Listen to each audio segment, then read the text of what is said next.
हाँ जी। Any questions, any doubts? Online students, am I audible?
ठीक। हाँ जी। एक ऑनलाइन स्टूडेंट्स का डाउट है कि आरटी रिजर्व ट्रांच पोजीशन और एसडीआर में डिफरेंस। और कोई क्वेश्चन? हिंदू अनडिवाइडेड फैमिली कल नहीं समझाया था?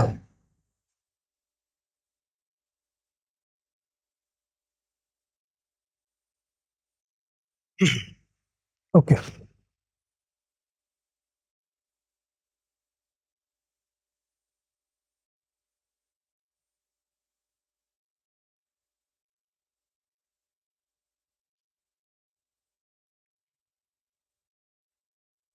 मिनिमम अल्टरनेट टैक्स होता है बच्चे के, कल हमने पढ़ा कि गवर्नमेंट टाइम टू टाइम क्या करते हैं कि कंपनीज को मोटिवेट करने के लिए कि लोग ज़्यादा कॉरपोरेट सेक्टर में इन्वेस्ट करें, तो कई बार से बोल दिया दैट कि एक पर्टिकुलर लेवल ऑफ इनकम तक कॉरपोरेट टैक्स नहीं लगेगा। अगर कोई कंपनी से एक साल का 1 करोड़ रुपया इनकम अर्न कर रही है तो उसको कोई टैक्स नहीं लगेगा। ठीक है, तो इसके चक्कर में क्या हुआ, बहुत सारी कंपनीज अकाउंट्स मैनिपुलेशन में जाने लगी। ठीक है, से मान लीजिए जिनका इनकम था 1.2 करोड़ पर एनम, ठीक है, तो उन्होंने ऊपर वाला 20 लाख रुपए का इनकम शो करना बंद कर दिया ताकि वो भी नील टैक्स या नील कॉर्पोरेट टैक्स की ब्रैकेट में आ जाए। तो सरकार कहते कि अब हम ऐसा करते हैं कि कोई भी कंपनी हो उस पर एक मिनिमम टैक्स रेट लगेगा ही लगेगा, चाहे वो जितना मर्जी इनकम अर्न कर रही है, जिसको नाम दे दिया मिनिमम अल्टरनेट टैक्स। ठीक है, simple. Okay. Hindu undivided family according to the Hindu traditions या हिंदू लॉ के एक ऐसा फैमिली जो हिंदू रिलीजन से बिलोंग करता है और वो अनडिवाइडेड वर्क कर रहे हैं, अनडिवाइडेड कोई बिजनेस रन कर रहे हैं। ठीक है, मान लीजिए ए नाम के पर्सन ने बिजनेस शुरू किया था, उनके दो बेटे बी और सी, अब बी और सी मिलके वो बिजनेस रन कर रहे हैं, that will be Hindu undivided family business. ठीक है, इसमें जो घर का सबसे एल्डेस्ट मेल मेंबर होता है उसको बोल दिया जाता है कर्ता। वो सारे फाइनेंशियल डिसीजंस रन करता है related to business and related to family also. ठीक है, now the difference between reserve tranche position and SDR. कल हमने पढ़ा था रिजर्व ट्रांच पोजीशन क्या है कि किसी भी मेंबर नेशन ने अगर लोन लेना है आईएमएफ से, तो आईएमएफ पहले ही हर मेंबर नेशन का कोटा डिसाइड कर देगा कि हर मेंबर नेशन कितना लोन ले सकता है, कितना लोन अवेल करवा सकता है। ठीक है, देन इसको हमने पढ़ा कि इसको डिफरेंट डिफरेंट फैसिलिटीज़ में डिवाइड अप कर दिया जाता है। सी से फॉर एग्जांपल इंडिया का जो लोन कोटा का कैटेगरी है वो है आई गेस पूरा सारा रिजर्व ट्रांसपोजिशन $6 बिलियन का। ठीक है, ये 2023 के अकॉर्डिंग है, लास्ट ईयर मैंने चेक नहीं किया अभी। तो 2023 में अगर हम कहें कि $6 बिलियन तक का लोन इंडिया ले सकता है आईएमएफ से, बट वो $6 बिलियन का इकट्ठा लोन नहीं ले सकता। ठीक है, उसको अलग अलग फैसिलिटीज़ में डिवाइड कर दिया। कल हमने पढ़ा precautionary credit line, structural adjustment facility, extended fund facility, कुछ इस तरीके से। और एसडीआर एक स्पेशल ड्राइंग राइट दिया गया कि अपनी रिजर्व ट्रांच पोजीशन से ओवर एंड अबव अगर कोई लोन चाहिए तो आप ये एसडीआर परचेज कर लो। ठीक है, it will work as a paper gold, it will work as a paper gold. तो जब भी किसी कंट्री को, मेंबर नेशन को लोन चाहिए, वो इस एसडीआर को गिरवी रख कर और लोन ले सकते हैं रिजर्व ट्रांच पोजीशन के अलावा। ठीक है, से फॉर एग्जांपल इंडिया को नेसेसिटी फील हुई कि $1 बिलियन का और लोन लेना है, $6 बिलियन का लोन और ले लिया और $1 बिलियन का और लोन लेना है। तो $6 बिलियन का तो लोन ले चुके हैं, अब $1 बिलियन का और लोन चाहिए। तो अगर इंडिया के पास कोई एसडीआर पड़े हैं तो वो एसडीआर गिरवी रख के लोन ले सकता है। कितना कितना एसडीआर गिरवी रखना होगा? जितना लोन लेना है उसका 1/6 इतना एसडीआर गिरवी रखना होगा। या हमने जब आईएमएफ पढ़ा था तो हमने पढ़ा था कि एसडीआर गिरवी रख के 6 गुना तक लोन मिल जाएगा। ठीक है, तो अब अगर दूसरे सेंस में समझे तो $1 बिलियन का अगर हमें लोन चाहिए तो इसका 1/6, ठीक है, मतलब $1.6 मिलियन के एसडीआर कम से कम गिरवी रखने होंगे। क्लियर? रिजर्व ट्रांसपोजिशन और एसडीआर में डिफरेंस। एसडीआर का वैल्यू कैसे फाइंड आउट करते थे? एसडीआर का वैल्यू कैसे फाइंड आउट करते थे? हाँ जी, एवरेज ऑफ 5 कंट्रीज करेंसी। जी बिल्कुल ठीक है। और आगे कौन सी कंट्री की करेंसी? कौन सी 5 कंट्रीज? हाँ हाँ, वो तो ठीक है। वो डिसाइड कैसे करते हैं? वो डिसाइड कैसे करते हैं कौन सी 5 कंट्रीज उठानी है? हाँ जी, नहीं, मेजर ट्रेडिंग करेंसीज नहीं, वो 5 कंट्रीज जिनका आईएमएफ में शेयर सबसे ज्यादा है, वो 5 कंट्रीज जिनका आईएमएफ में वोटिंग पावर सबसे ज्यादा है। ठीक है, वो ऑब्वियसली उन्हीं 5 कंट्रीज का है जिनकी 5 कंट्रीज की करेंसी बहुत ज़्यादा हॉट करेंसी है, बहुत ज़्यादा डिमांड में रहती। ओके, चलिए, और कोई क्वेश्चन, कोई doubt? Clear? Yes, online student, और कोई question? All right, now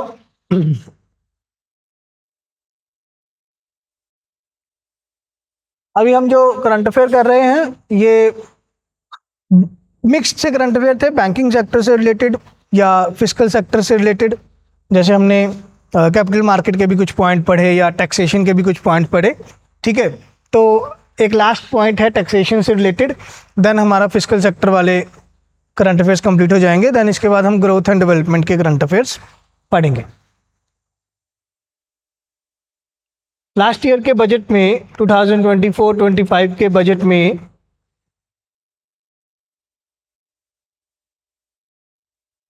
property के केस में होने वाले कैपिटल गेन्स में कुछ चेंजेस किए गए। प्रॉपर्टी के केस में होने वाले कैपिटल गेन्स पे कुछ चेंजेस किए गए। ठीक है, what are capital gains? India का income tax act, that is the act of 1961। ठीक है, अभी बिल पेश हुआ है, वो पास होगा, फिर उसके बाद इनकम टैक्स एक्ट 2025 बनेगा। ठीक है, अगर तो आपके मेंस से पहले पहले बन जाए तो उसको आपको पढ़ा दिया जाएगा, बता दिया जाएगा कुछ चेंजेस हुए तो। ठीक है, अगर आपके पेपर से पहले पहले वो ना एक्ट में तब्दील हो और एक्ट इम्प्लीमेंट ना हो तो आप फिर आंसर में यही कोट करके आएंगे, इनकम टैक्स एक्ट ऑफ 1961। ठीक है, तो इनकम टैक्स एक्ट ऑफ 1961 बोलता है कि कब किसी प्रॉपर्टी की ट्रांजैक्शन को कैपिटल गेन्स में रखा जाएगा कि आपके पास वो प्रॉपर्टी या तो इनहेरिटेड है या क्रिएटेड है। अब उस प्रॉपर्टी में चाहे immovable property, that means land और बिल्डिंग, या मूवेबल प्रॉपर्टी, कार, गोल्ड, ठीक है, कोई ज्वेलरी, एनीथिंग। तो चाहे मूवेबल प्रॉपर्टी हो सकती है, चाहे इमूवेबल प्रॉपर्टी हो सकती है। उस केस में अगर आपने उसको क्रिएट किया या आपने उसको इनहेरिट किया, मतलब आपके पिताजी, आपके दादाजी आपके नाम पर रख गए, ठीक है। अब जब आप उसको कभी जिंदगी में सेल करोगे, उसके ऊपर होने वाले प्रॉफिट्स को बोला गया कैपिटल गेन्स। इतनी बात क्लियर है? Yes sir. Now capital gains को दो पार्ट्स में डिवाइड किया गया। वो प्रॉपर्टी जिसको आप अपने पास रख रहे हो फॉर लेस देन 3 years, वो प्रॉपर्टी जिसको आप अपने पास रख रहे हो फॉर लेस देन 3 years, इसके ऊपर होने वाले कैपिटल गेन्स को बोला जाएगा short term capital gains.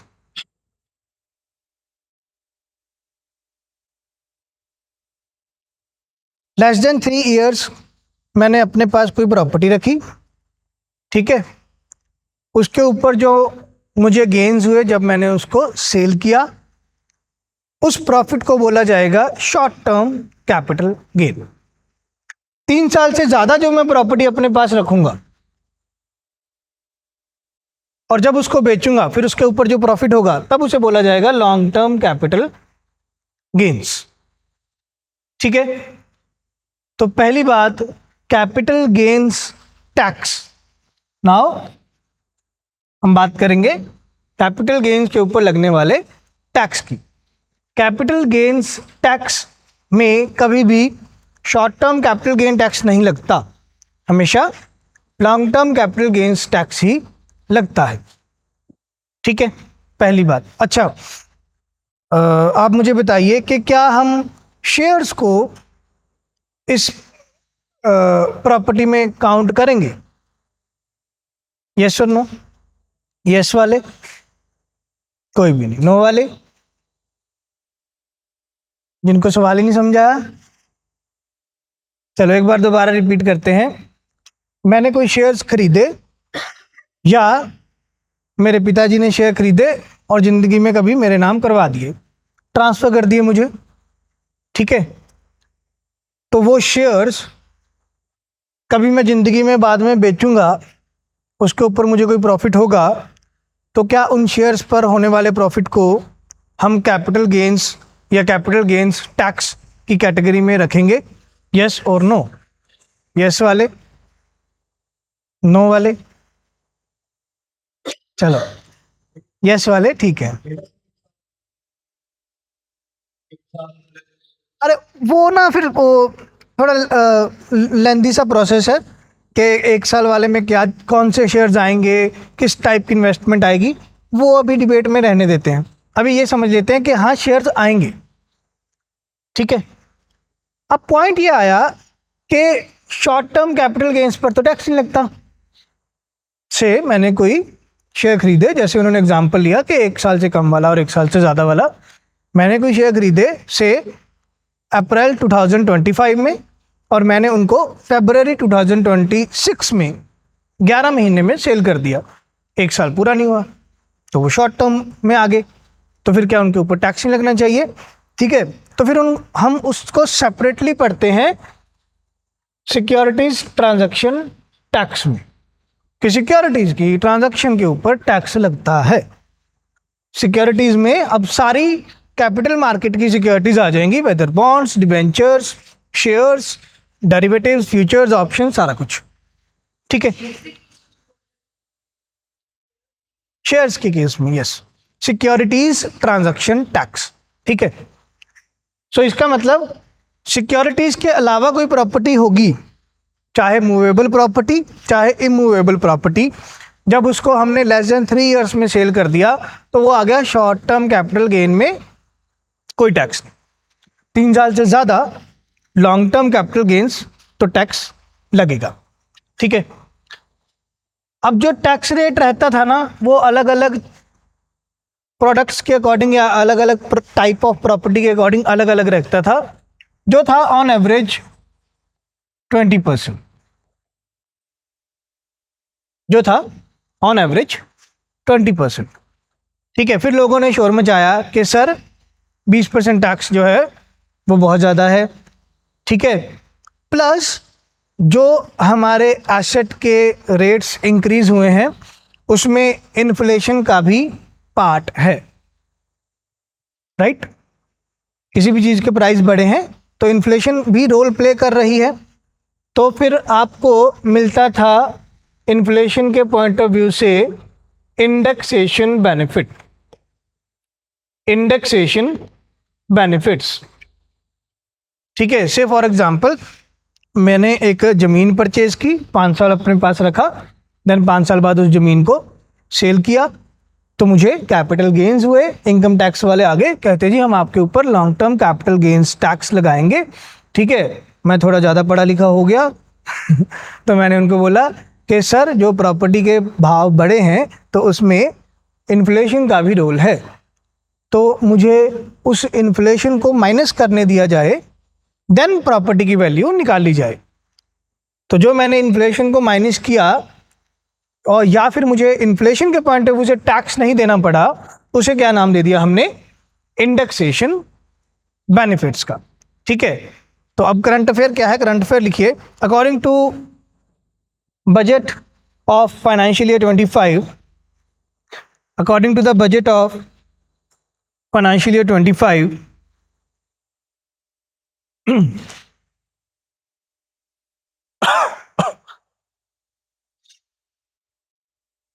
According to the budget of financial year 25, या शॉर्ट फॉर्म में FY25 लिख लीजिएगा।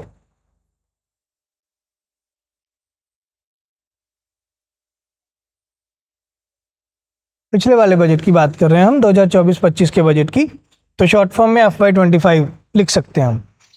सो according to FY25 budget, the indexation benefits, the indexation benefits on, the indexation benefits on long term capital gains, long term capital gains of immovable property, long term capital gains of immovable property had been abolished, had been abolished।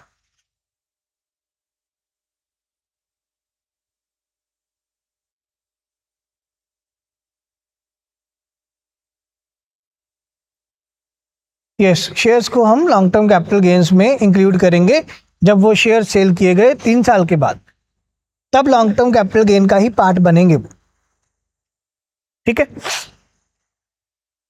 तो financial year 2024-25 में क्या decision लिया गया budget में, Nirmala ma'am कहते कि indexation benefits हम abolish कर रहे हैं, कि अब कोई भी पर्सन अगर इमूवेबल प्रॉपर्टी को सेल कर रहा है तो उसे इन्फ्लेशन के बेनिफिट्स, इंडेक्सेशन के बेनिफिट्स नहीं प्रोवाइड किए जाएंगे, बट अल्टीमेटली हम क्या करते हैं, हम आपका long term capital gains on immovable property कम कर देते हैं। वो कितना कर देते हैं, वो 12.5% कर देते। तो long term capital gains on immovable property कितना कर दिया, 12.5%। ठीक है, विदाउट इंडेक्सेशन बेनिफिट्स।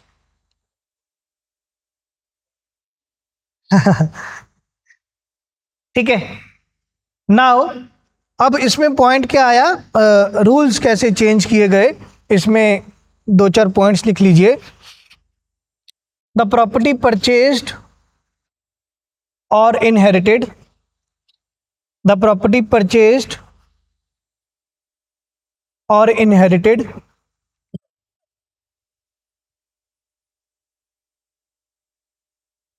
और acquired before 23rd of July 2024, before 23rd July 2024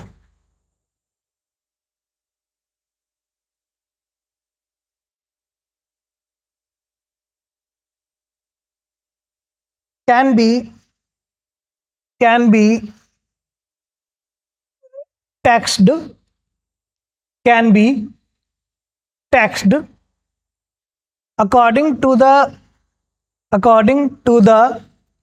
method opted by property owner, according to the method opted by property owner, that is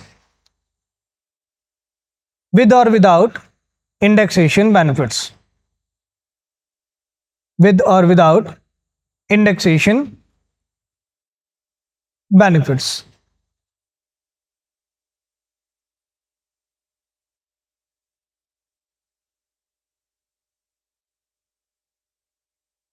इस चीज का formula पूछ रहे हैं बच्चे आप।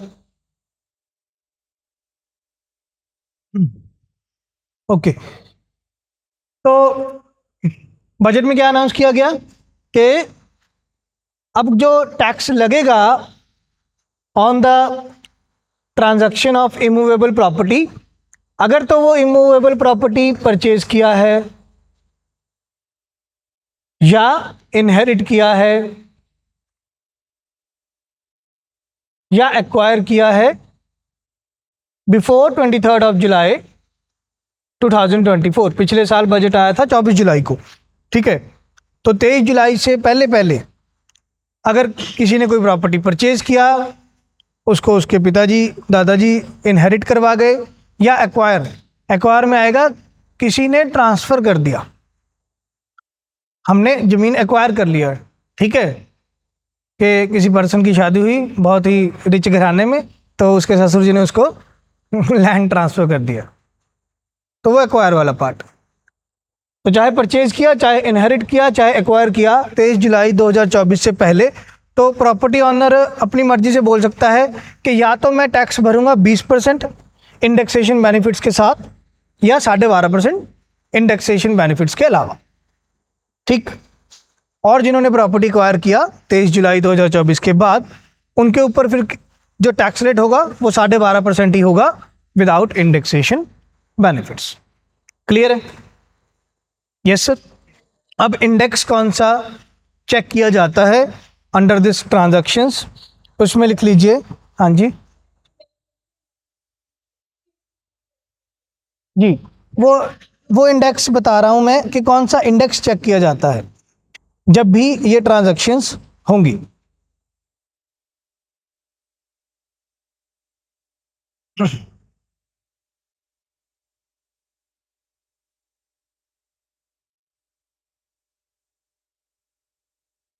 Cost inflation index, cost inflation index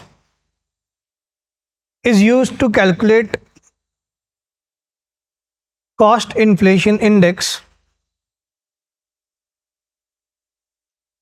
is used to calculate the indexation benefits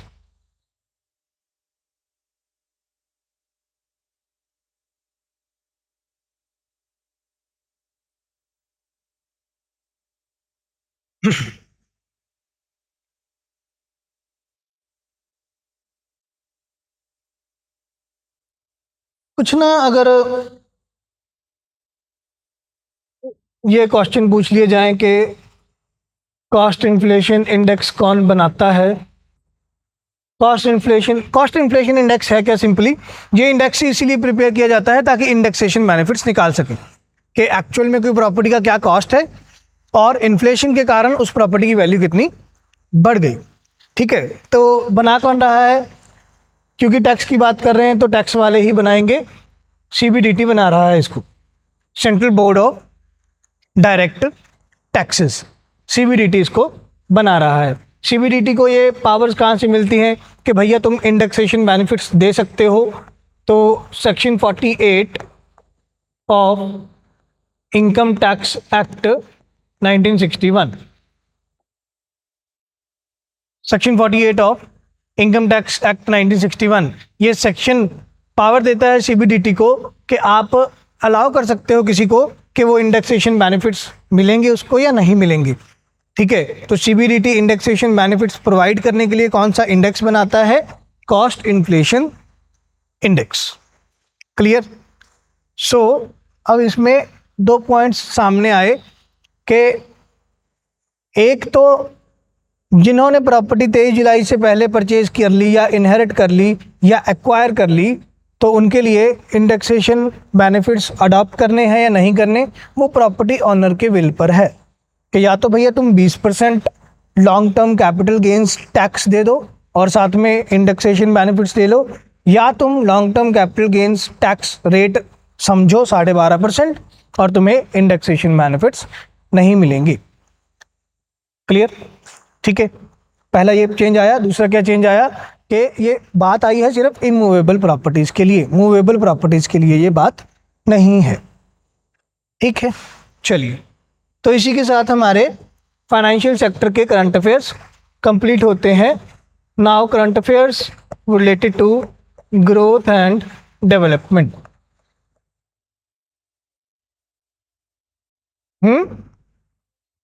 वो different products पर डिफरेंट है। जैसे अभी पिछले साल के बजट में मोटर व्हीकल्स पर भी आया था। कितना आया है? कार वगैरह के ओल्ड कार सेल करेंगे तो 30% था या 20% था? वो अलग अलग नोटिफाई करते रहते हैं गवर्नमेंट। नहीं, अच्छा एक पॉइंट रह गया, सॉरी। अब जो ज़्यादा शोर मचाया ना, वो इन लोगों ने ज़्यादा शोर मचाया जिन्होंने इनहेरिट किया है। ठीक है, कि जी आज से 50 साल पहले हमारे दादाजी ने कोई ज़मीन खरीदी थी, कोई दुकान खरीदा था, कोई मकान खरीदा था। ठीक है, तब तो 5 रुपए की दुकान थी, 10 रुपए की दुकान थी। अब वो 5 करोड़ की हो गई है, तो हम तो टैक्स भरते ही मर जाएंगे। ठीक है, तो प्लीज़ कुछ करो। तो सरकार कहते चलो ऐसा करते हैं, अगर आप ये प्रूफ कर देंगे कि आपको जो प्रॉपर्टी इनहेरिट किया गया है that is purchased by your grandfather, ठीक है, तब आपको चाहे प्रॉपर्टी आपने जब भी परचेज किया या जब भी इनहेरिट किया, चाहे 23 जुलाई से पहले चाहे 23 जुलाई से बाद, आपको इंडेक्सेशन बेनिफिट मिलेंगे। ठीक है, इस क्लॉज को क्या बोला जाता है? Grandfathering clause. Grandfathering clause. ठीक है, ओके। हाँ जी,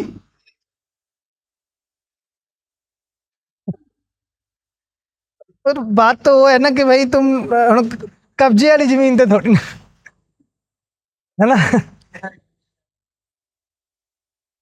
इनहेरिटेंस टैक्स भी लगता है। वो डिफरेंट है।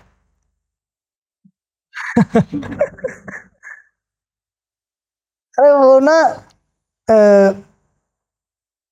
एक बहुत ही सिंपल सी बात आ जाती है कि इसीलिए कि डायरेक्टली दादाजी जो है वो अपने पोते के नाम कर गए कि मैं पहले अपने बेटे के नाम करूंगा, तो 50 के साल में वो भी निकल लेगा, फिर वो अपने बेटे के नाम करेगा। तो लॉन्ग टर्म में खेलते हैं, पहले ही पोते के नाम पे ट्रांसफर कर देते हैं ताकि 2 बार इनहेरिटेंस टैक्स ना लगे।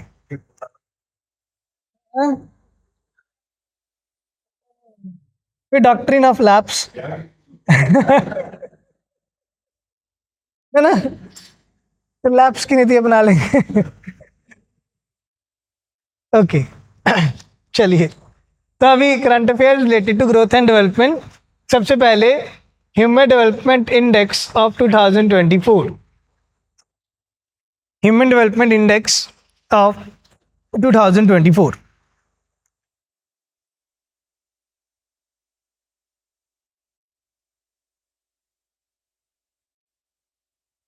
1990 में यूएनडीपी, ठीक है, यूएनओ की एक संस्था, UNDP, United Nations development programme, ठीक है, इन्होंने शुरू किया एचडीआई बनाना, ह्यूमन डेवलपमेंट इंडेक्स बनाना।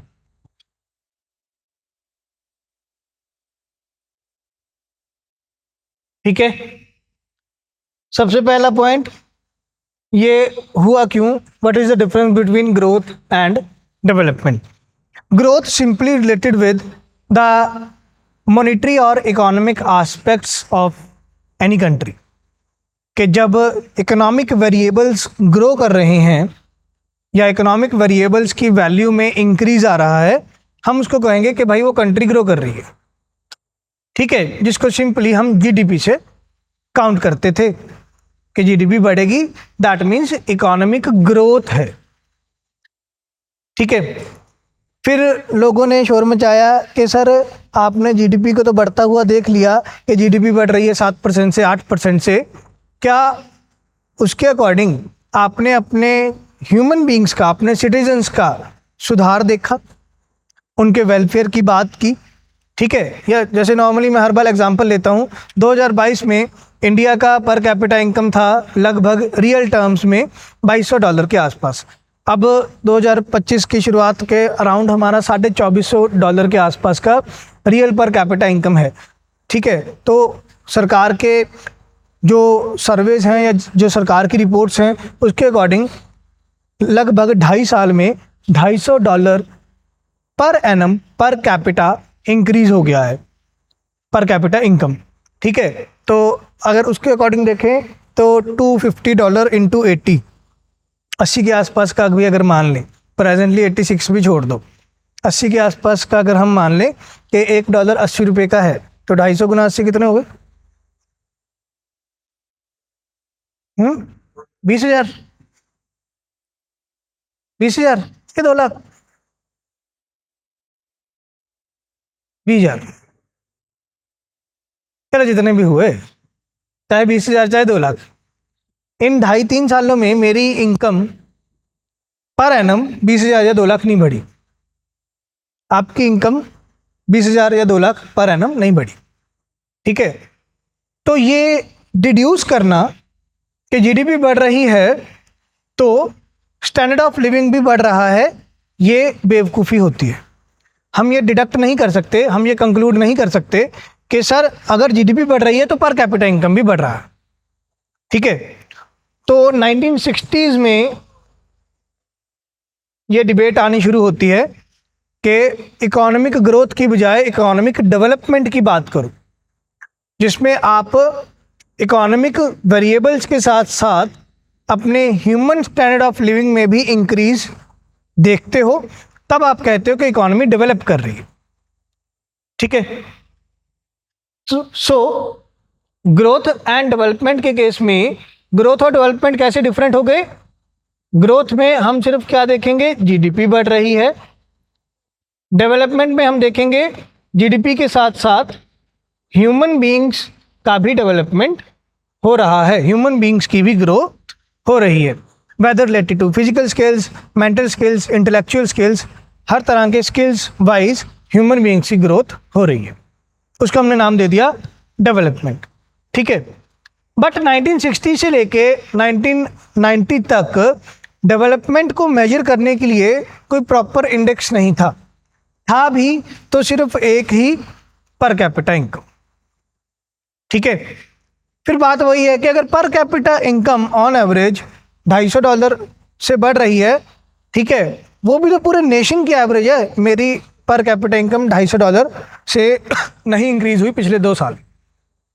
ठीक है, तो माइक्रो लेवल पर हम उसको कैसे चेक करें? फिर उसके लिए 1990 में यूएनडीपी कहता है कि हम ह्यूमन डेवलपमेंट को चेक करने के लिए एक इंडेक्स बनाते हैं जिसका नाम दे दिया ह्यूमन डेवलपमेंट इंडेक्स। इस इंडेक्स को डेवलप करने के लिए हेल्प किया महबूब उल हक नाम के इकोनॉमिस्ट ने।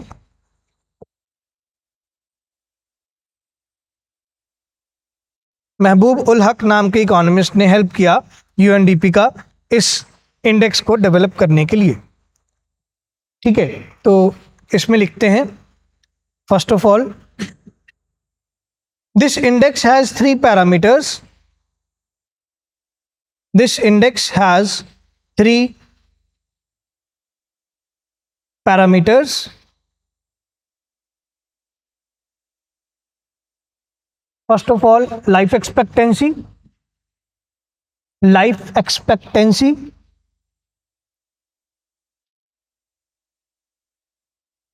सेकंड schooling,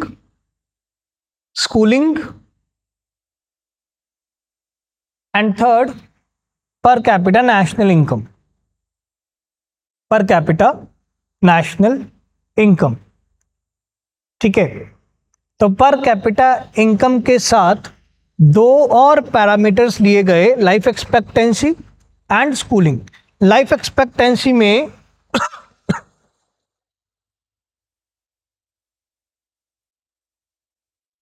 चेक किया जाएगा mortality rate, mortality rate. Mortality rate क्या होता है कि ऑन एवरेज कोई पर्सन कितना जिएगा, जिसके हम नॉर्मल लाइफ एक्सपेक्टेंसी भी बोल रहे हैं। या मोर्टेलिटी रेट क्या डिनोट करता है, जिसको हम अलग अलग डिफाइन कर लेते हैं कुछ पैरामीटर्स में। सबसे पहले infant mortality rate. Infant mortality rate क्या है कि एक साल में अगर 1000 बच्चों ने जन्म लिया तो उनमें से कितने बच्चों का जन्म जो है वो ठीक ठाक हुआ एंड वो जीवित भी रहे एक साल के बाद। ठीक है, अगर एक साल में 1000 बच्चों ने जन्म लिया तो वो एक साल के बाद भी जिंदा है, that is infant mortality rate. या हम इसमें ये चेक करेंगे कि कितना अच्छा है इंडिया में इन्फेंट्स के लिए मेडिकल सर्विसेज। ठीक है, अगर हम 1990 की बात करें तो लगभग 40% बर्थ जो है वो ट्रेडिशनल तरीके से होते थे घरों में। 40% महिलाओं को प्रेगनेंसी के दौरान हॉस्पिटल की शक्ल देखने को नहीं मिलती थी। ठीक है, तो हम ये कैसे एक्सपेक्ट कर सकते हैं कि एक बच्चे का जन्म होगा, एक हेल्दी इन्वायरमेंट में जन्म होगा, राइट? तो वहाँ चेक किया गया इन्फेंट मोर्टेलिटी रेट। ठीक है, देन इसके बाद मॉर्बिडिटी रेट होता है या मैटरनल मोर्टेलिटी रेट होता है। मॉर्बिडिटी रेट में टाइम पीरियड और ज़्यादा कम हो जाता है कि अगर 6 महीने में 1000 बच्चों ने जन्म लिया तो कितने बच्चे जिंदा रहे। मैटरनल मोर्टेलिटी रेट में कितनी महिलाएं की डेथ हो गई जन्म देते देते, कितनी महिलाओं की डेथ हो गई जन्म देते देते, that is maternal mortality rate. तो अब ये सारी चीज़ें चेक की गई अंडर लाइफ एक्सपेक्टेंसी, ताकि हम ये चेक कर सकें कि ह्यूमन बीइंग्स की डेवलपमेंट के लिए कितना बढ़िया है health care infrastructure in any country. Clear? तो पहला पैरामीटर लाइफ एक्सपेक्टेंसी, दूसरा पैरामीटर स्कूलिंग। स्कूलिंग में हम क्या चेक करेंगे? स्कूलिंग में दो चीजें चेक की जाएंगी, mean years of schooling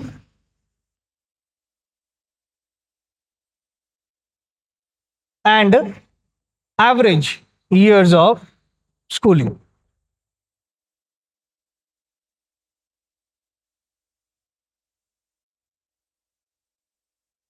up to the age of 25, mean years of schooling and average years of schooling up to the age of 25। ठीक है, मीन ईयर्स ऑफ स्कूलिंग मतलब ऑन एवरेज आपके country में हर बच्चा कितने साल स्कूल जाता है। ठीक है, and average years of schooling up to the age of 25, 25 साल तक के बच्चे ऑन एवरेज कितने साल स्कूल जाते हैं। ठीक है, मीन ईयर्स ऑफ स्कूलिंग में हम सारी पॉपुलेशन ले लेंगे, 25 साल से कम वाली भी, 25 साल से ज्यादा वाली भी। And in average years of schooling up to the age of 25, 25 साल तक के बच्चे एवरेजली कितना स्कूल जा रहे हैं। ठीक है, जो कि आपकी इकोनॉमी में, आपकी कंट्री में एजुकेशनल इंफ्रास्ट्रक्चर को डिनोट करेगा कि आपकी इकोनॉमी में एजुकेशनल इंफ्रास्ट्रक्चर कैसा है। इसीलिए ये 1990 में जब यूएनडीपी ने HDI अपनाया, इसीलिए बाद में सारी कंट्रीज अपनी इकोनॉमी में free and compulsory education provide करने लगे, ताकि हमारा मीन ईयर्स ऑफ स्कूलिंग या हमारा एवरेज ईयर्स ऑफ स्कूलिंग अच्छा दिखने लगे। ठीक है, and third one again per capita national income. वो तो नॉर्मली जो भी हमारा नेशनल इनकम है डिवाइडेड बाय पॉपुलेशन, तो वो पर कैपिटा नेशनल इनकम आ जाएगा। ठीक है, आप इसको कैसे याद कर सकते हैं? बच्चा पैदा हुआ, बच्चा पढ़ा, बच्चा पैसा कमाने लगा। ठीक है, life expectancy, schooling, per capita, national income. तो ये 3 पैरामीटर्स लिए गए एचडीआई कैलकुलेट करने के लिए। ठीक है, देन एचडीआई का जो वैल्यू है, it lies between 0 to 100, sorry 100 या 1 1 0 to 1, वो पॉइंट्स में लिखते हैं, बाद परसेंटेज फॉर्म में वो 100 से मल्टीप्लाई कर लेते हैं। इट एचडीआई का value lies between 0 to 1, percentage form में शो करने के लिए वो 100 से मल्टीप्लाई कर लेंगे। ठीक है, नाउ इसमें दोज कंट्रीज जिनका स्कोर 0.5 से कम हो, ठीक है, उन्हें कहा गया अंडर डेवलप्ड कंट्रीज। जिनका स्कोर 0.5 से कम होगा उनको बोला गया अंडर डेवलप्ड कंट्रीज। जिनका 0.51 से 0.64 रहेगा, इनको कहा जाएगा middle income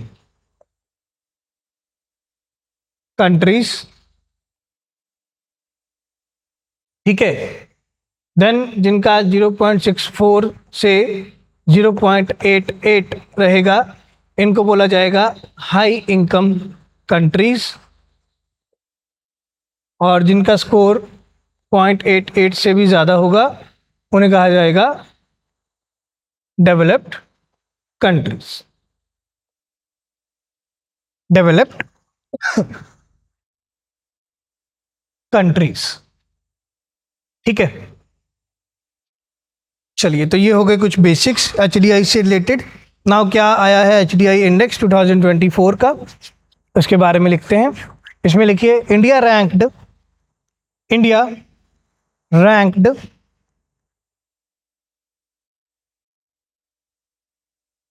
134, India ranked 134 with 0.644 HDI score, with 0.644 HDI score,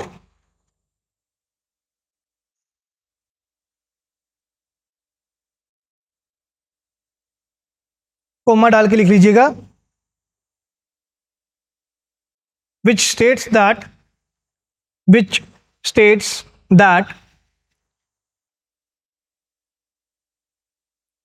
India is under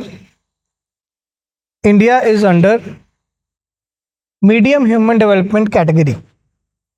India is under medium human development category.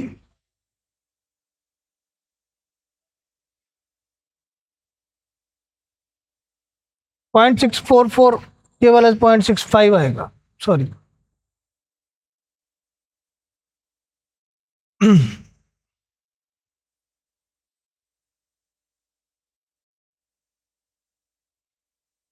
ठीक है,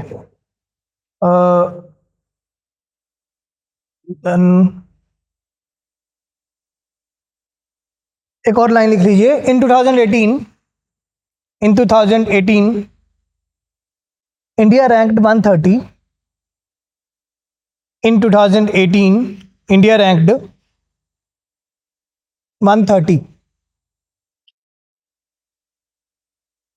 but in COVID time period,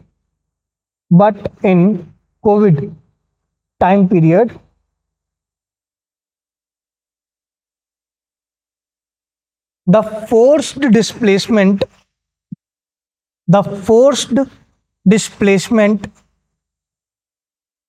and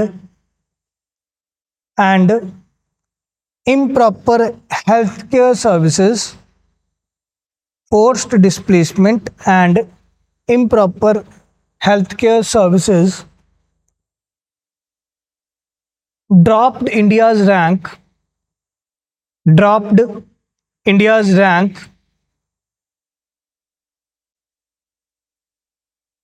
to TO to 135 in 2021.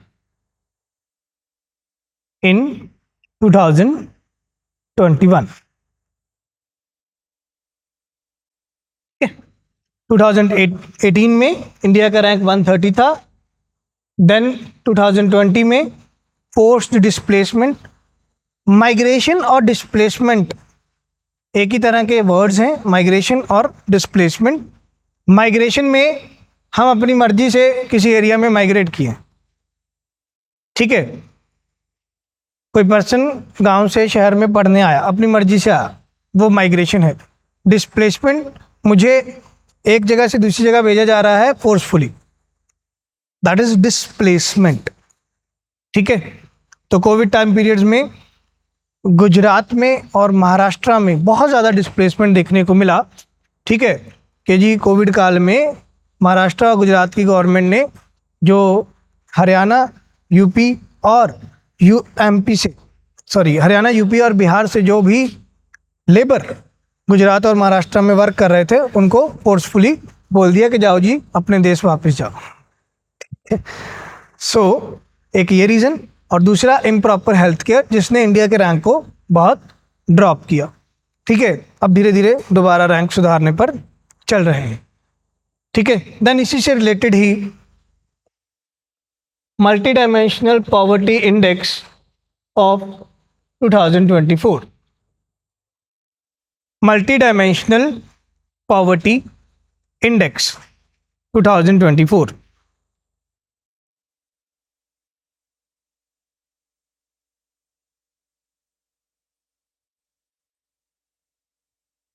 ठीक है. पॉवर्टी के indices याद हैं, measures याद हैं, हमने पहली क्लास में पढ़े थे करंट अफेयर्स की, कि कैसे पॉवर्टी मेजर होता है. कैलोरी बेस्ड पॉवर्टी, ठीक है, जिसमें 2400 calories in rural area and 2100 calories in urban area. Then हमने पैरामीटर्स पढ़े on the basis of consumption level, ठीक है, जिसमें तेंदुलकर कमेटी का कुछ अपना मेजर था, देन रंगराजन कमेटी का अपना मेजर था, और उसके बाद हर इंस्टीट्यूट अपना अपना मेजर प्रोवाइड कर रहा है, ठीक है. तो जो ये डिस्क्रिपेंसी था कि आप पॉवर्टी को बहुत ही नैरो सेंस में चेक करते हो, या तो कैलोरी बेस्ड या कंजम्पशन बेस्ड. क्या किसी को प्रॉपर खाना खिला दिया तो क्या वो अपने आप को अमीर समझेगा, या उसके खाने पीने का खर्चा बढ़ गया तो क्या वो अपने आप को अमीर समझेगा.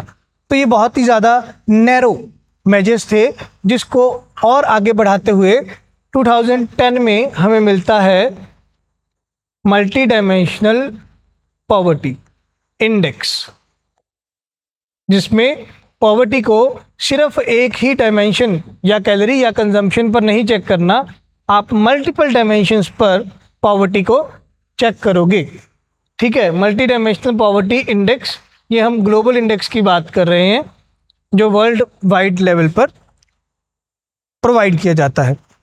तो global multi dimensional poverty index शुरू होता है 2010 में. कौन लॉन्च कर रहा है? Again UNDP with the help of Oxford institute, with the help of Oxford institute, ठीक है. अब इसमें सिर्फ कंजम्पशन के अलावा आपने और बहुत सारे मेजर्स लिए. कितने मेजर्स लिए? टोटल 10 मेजर्स लिए. 12 मेजर्स इंडिया के मल्टी डायमेंशनल पॉवर्टी इंडेक्स के हैं, global multi dimensional poverty index के 10 मेजर्स हैं, ठीक है. तो कौन कौन से पैरामीटर्स हैं, पैरामीटर्स के बारे में लिखिए.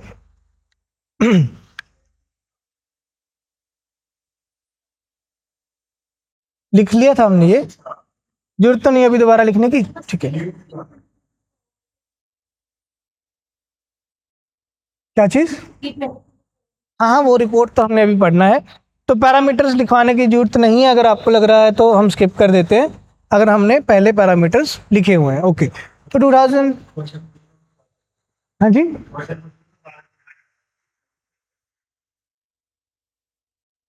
अच्छा, वोटिंग कर लेते हैं। अभी हम दोबारा मल्टी डायमेंशनल पॉवर्टी इंडेक्स के पैरामीटर्स लिखें, यस और नो? यस वाले, ठीक है। ओके, तो लिखिए, 3 पैरामीटर्स ब्रॉड कैटेगरीज में हैं, health, education and standard of living. 3 parameters broad category में हैं, health, education and standard of living, जिनका इक्वल वेटेज है 1/3, 1/3 and again 1/3। Equal weightage of all these 3 parameters, ठीक है। एमपीआई का वैल्यू 0 से 100 के इन बिटवीन लाई करेगा। एमपीआई का वैल्यू 0 से 100 के इन बिटवीन लाई करेगा। हेल्थ में हम क्या क्या चीज़ें चेक करेंगे? हेल्थ में हम 2 चीज़ें चेक करेंगे, nutrition level and child mortality.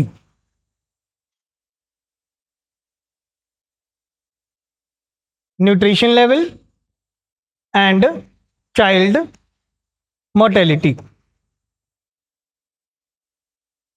अब चाइल्ड मोर्टेलिटी इन्फेंट मोर्टेलिटी से अलग है, इसमें हम पैरामीटर 5 साल का लेंगे कि अगर 5 साल में 1000 बच्चों ने जन्म लिया तो उनमें से कितने 5 साल बाद भी जीवित रहे, ठीक।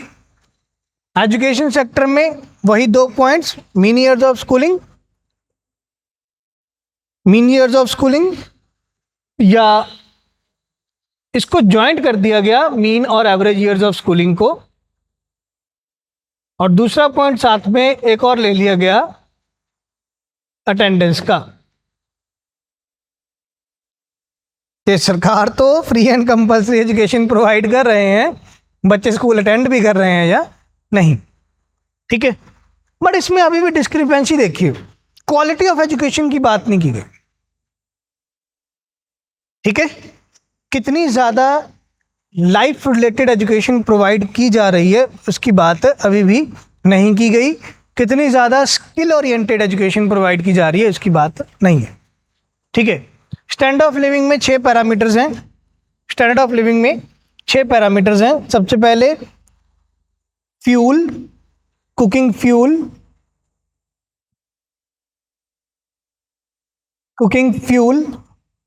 Second sanitation, third drinking water, fourth electricity, fifth housing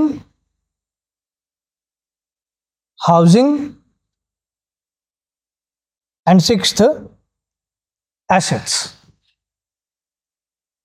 assets, ठीक है। तो ये हमारे पास 3 ब्रॉड कैटेगरीज में पैरामीटर्स और उनके अंडर 10 सब पैरामीटर्स, ठीक है। अब इसमें 2024 का रिपोर्ट क्या कहता है?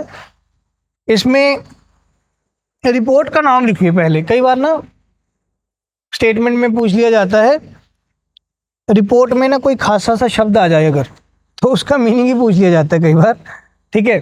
तो रिपोर्ट का नाम लिखिए, 2024 की एमपीआई रिपोर्ट का नाम क्या है?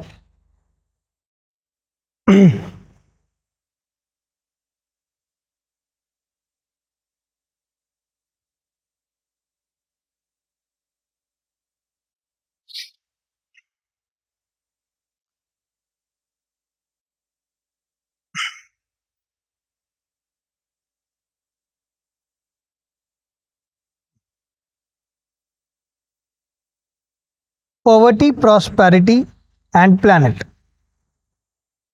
पॉवर्टी, प्रॉस्पेरिटी एंड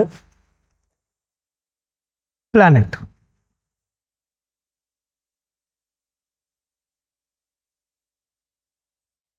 प्लैनेट, ठीक है।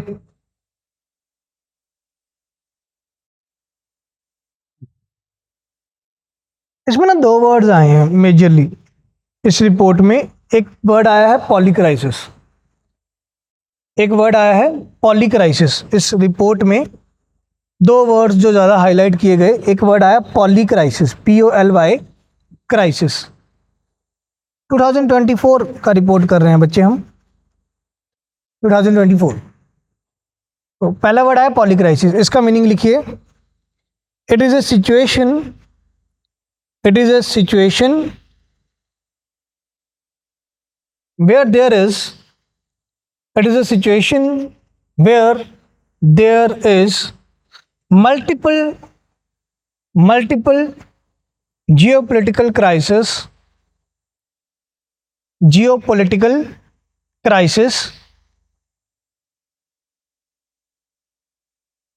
can be seen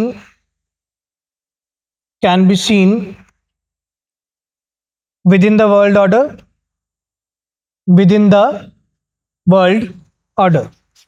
तो पॉली क्राइसिस एक ऐसा सिचुएशन जहां पे पूरे वर्ल्ड लेवल पर आपको बहुत सारे जियोपॉलिटिकल क्राइसिस देखने को मिल रहे हैं। ठीक है, so we have Russia Ukraine, Israel Gaza, US Yemen.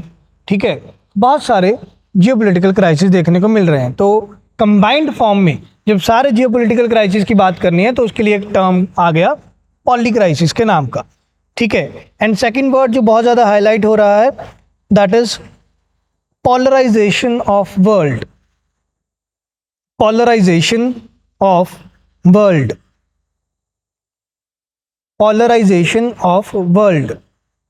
अब पोलराइजेशन ऑफ वर्ल्ड क्या है कि ग्रुपिंग करना, वर्ल्ड का ग्रुपिंग करना। ठीक है, जैसे हम नॉर्थ साउथ डिवाइड बोलते हैं।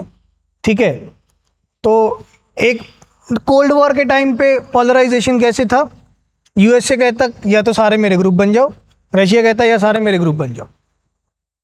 ठीक है, अब पोलराइजेशन कैसे हो रही है,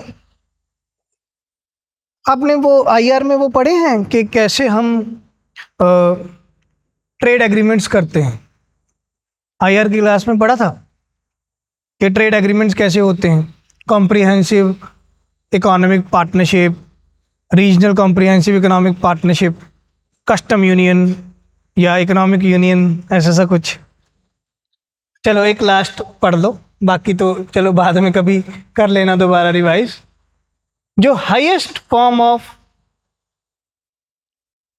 इंटीग्रेशन होगा ना किसी इकोनॉमीज में, वो होगा पॉलिटिकल यूनियन। ठीक है, 1990 तक सबको लगता था कि हाईएस्ट फॉर्म ऑफ इंटीग्रेशन होता है इकोनॉमिक यूनियन, जिसमें बहुत सारे कंट्रीज अपनी कॉमन करेंसी सेट कर लेते हैं। जिसमें हमारे पास एग्जांपल है यूरोपियन यूनियन, कि चाहे यूरोपियन यूनियन के 28 नेशंस हैं, उनमें से 17 नेशंस ने अपनी एक ही करेंसी यूरो मानी हुई है। एक ही सेंट्रल बैंक है और एक ही मॉनेटरी पॉलिसी बनती है सारे 17 कंट्रीज के लिए। ठीक, 1990 के बाद जब सोवियत यूनियन को डिसइंटीग्रेट कर दिया गया, ठीक है, कोल्ड वॉर खत्म हो गया, अब एक जो हाईएस्ट फॉर्म ऑफ अब इंटीग्रेशन सामने आ रही है, दैट इज पॉलिटिकल यूनियन। अब पॉलिटिकल यूनियन में क्या हो रहा है कि पॉलिटिकल आइडियोलॉजी को जानबूझ के थ्रो किया जा रहा है दूसरी कंट्रीज पर। ठीक है, अब से ट्रंप जी क्या पॉलिटिकल आइडियोलॉजी को थ्रो कर रहे हैं कि अमेरिका फर्स्ट, जिस चीज में अमेरिका का फायदा नहीं है वो चीज ही बेकार है। एक पॉलिटिकल आइडियोलॉजी ट्रंप जी की, उसको बाकी कंट्रीज पर थ्रो किया जा रहा है। ठीक है, एक और नाम इसको दिया जा रहा है, इस पोलराइजेशन को एक और नाम दिया जा रहा है democracy paradox.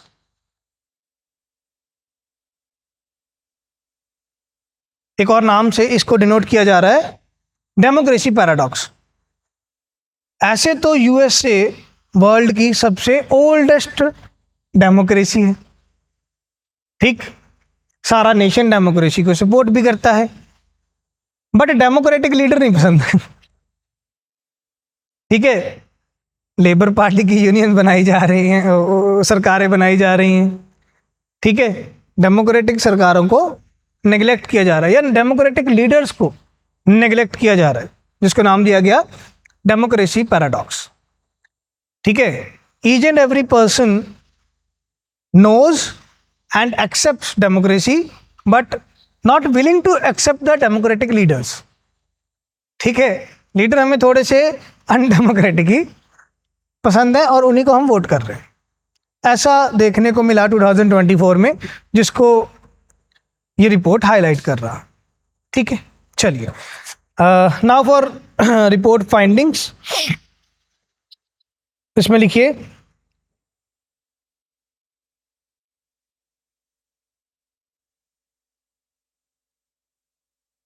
The world has 1.1 billion people. The world has 1.1 billion people in acute multidimensional poverty.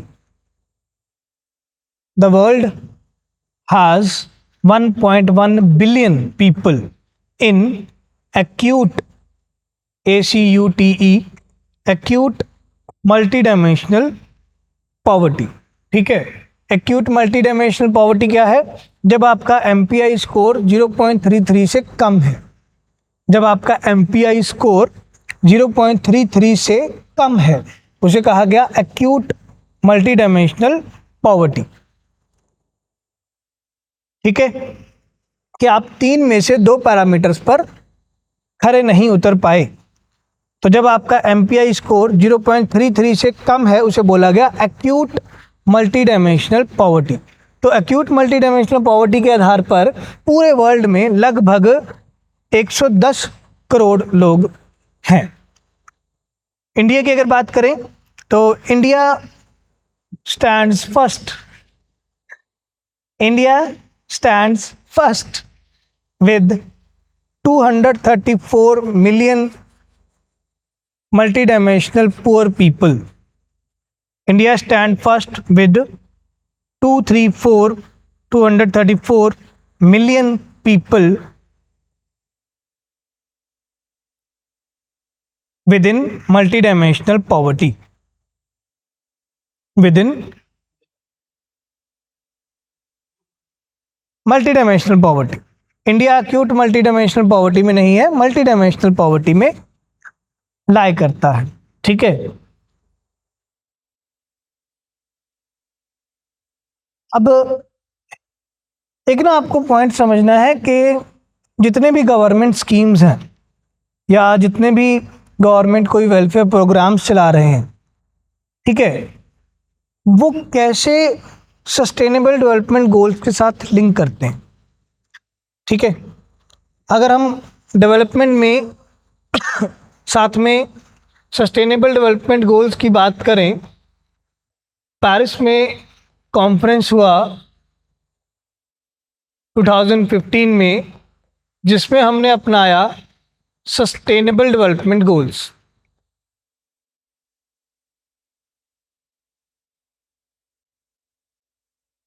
जिनको 2030 तक अचीव करना है। 17 गोल्स हैं ये, 17 गोल्स हैं ये। इनके आगे सब टारगेट्स हैं 169 कि कैसे इन 17 गोल्स को अचीव करना है। उसके 169 सब टारगेट्स हैं। ये 17 गोल्स को हम SDG 1 या SDG 2, SDG 3 इस तरीके से डिनोट करते हैं। SDG 1 जो है ये गोल रिलेटेड है विद नो पॉवर्टी, कि 2030 तक किसी भी इकोनॉमी में आपके पास कोई भी पर्सन पॉवर्टी में नहीं होना चाहिए। SDG 1 ऐसा बोलता है। ठीक है, तो on the ground of SDG 1 हमें बहुत सारी पॉलिसीज़ देखने को मिलती। तो अगर आप आंसर में किसी पॉलिसी को कोट करके आते हो ना, से अगर हम कह दें कि प्रधानमंत्री गरीब कल्याण अन्न योजना के government free of cost food provide कर रहे हैं गरीबों को, the people who are below the poverty line. ठीक है, तो वो लिंक करेगा SDG 2 के साथ। फिर SDG 2 इज़ जीरो हंगर। ठीक है। तो अगर आप ये मेंशन करके आते हैं इंट्रोडक्शन में या एटलीस्ट बॉडी पार्ट में आंसर के, तो अच्छा इंप्रेशन पड़ेगा दैट बच्चा हैज़ द नॉलेज कि why government is doing this. ठीक, क्लियर है। इस बार के ना बजट में गवर्नमेंट ने प्रोवाइड नहीं किया, लास्ट ईयर के बजट में ना गवर्नमेंट ने बजट में स्पेसिफिकली प्रोवाइड किया था कि जो ओवरऑल बजट है, लास्ट ईयर का बजट था 45 लाख करोड़ का, इस साल का बजट जैसे हमने पढ़ा 50 लाख करोड़ का, तो 45 लाख करोड़ का जो बजट था उसमें से कितना कितना हिस्सा कितने कितने सब सस्टेनेबल डेवलपमेंट गोल्स को गया है, तो उसका एक पाई चार्ट था बहुत अच्छा। तो इस बार वो गवर्नमेंट ने प्रोवाइड नहीं किया है, but try to memorise these 17 goals और कैसे ये डिफरेंट डिफरेंट प्रोग्राम्स में हेल्प करते हैं या कैसे ये इन्फ्लुएंस कर रहे हैं हर इकोनॉमी को कि वो अपनी पॉलिसीज कैसे जनरेट करें। क्लियर, ठीक है। तो इंडिया का फर्स्ट रैंक आया, फर्स्ट रैंक आना ही था जी, ऑब्वियसली वर्ल्ड का मोस्ट पॉपुलस नेशन है, तो वर्ल्ड के मोस्ट पुअर पीपल भी इसी कंट्री में देखने को मिले with 234 million people under the multi dimensional poverty.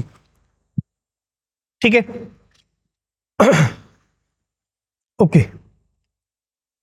India का जो मल्टी डायमेंशनल पॉवर्टी है वो हमने पढ़ा हुआ है कि वो नीति आयोग के आने पर बनाया गया। नीति आयोग आता है 1 जनवरी 2015 को,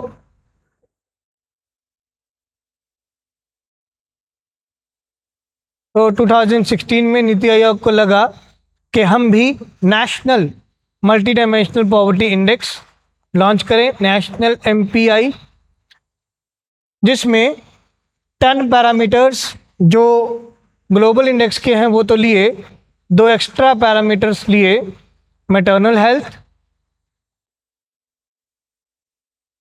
and to promote financial inclusion bank accounts. Financial inclusion को प्रमोट करते हुए बैंक अकाउंट्स को भी पैरामीटर लिया गया। ठीक है, all right.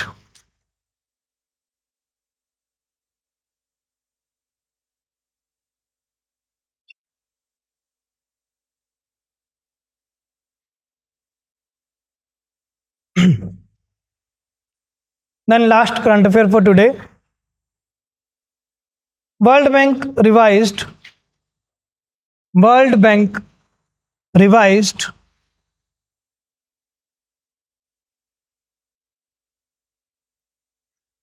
the range of middle income countries.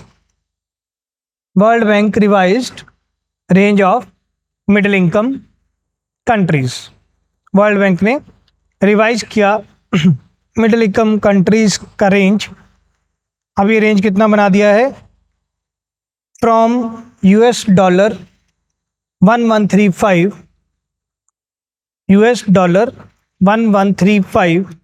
To US dollar 13846, 13,846। ठीक है, तो कोई भी कंट्री अगर 1135 से 13846 पहले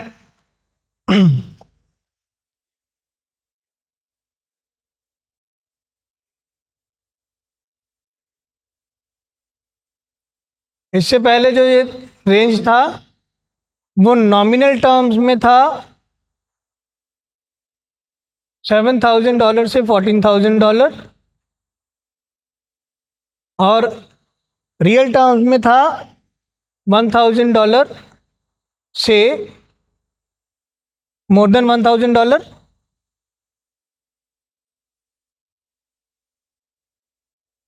हाँ, 12,000 आई गेस,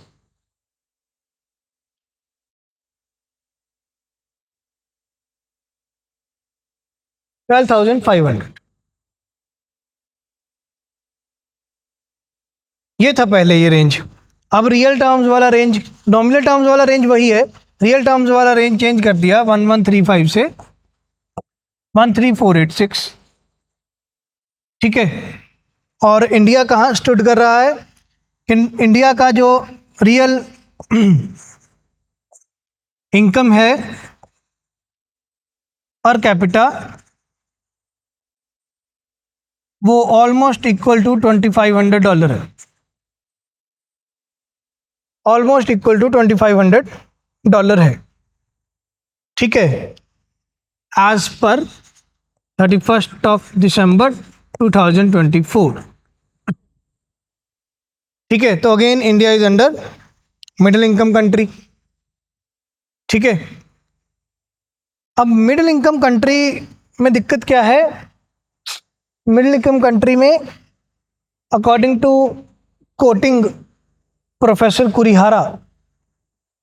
कुरिहारा नाम के पर्सन है, वो कोट करते हैं कि a country is poor because it is poor.